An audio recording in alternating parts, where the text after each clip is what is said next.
Hi, welcome to algebraclass.com. My name's Karen Hutchinson, and in this video we're going to be talking about squaring a binomial.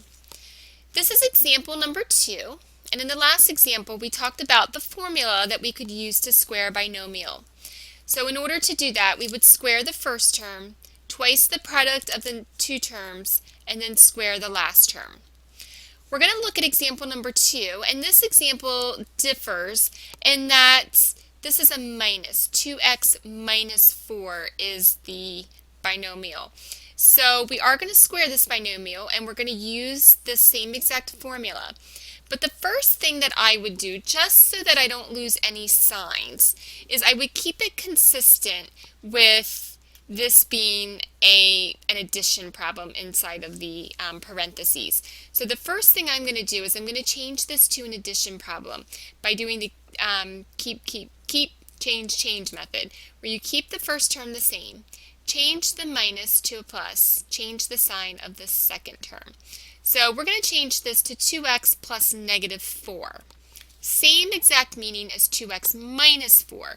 It's just going to help me to make sure that I don't lose a sign, because this is a little different.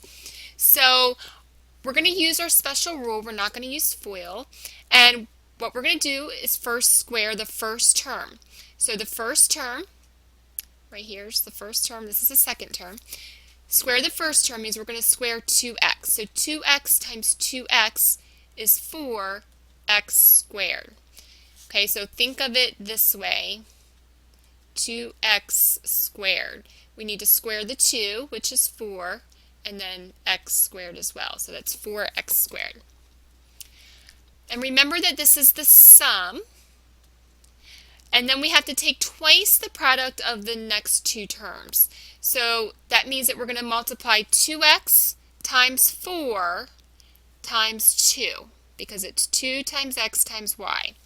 So 2x times negative 4 is negative 8x, times 2 is negative 16x. Okay, so if you didn't get that, it's 2 times 2x is the first term, times negative 4 is the last term.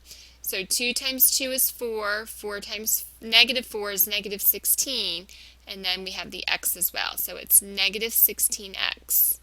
And this is the reason why I wanted you to make this negative 4, because we need to make sure that this is negative 16. Plus, we have the square of the last term. The last term here is negative 4. So negative 4 squared is positive 16.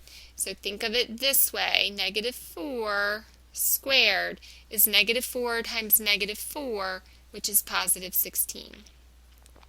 So we can rewrite this more properly as 4x squared minus 16x plus 16.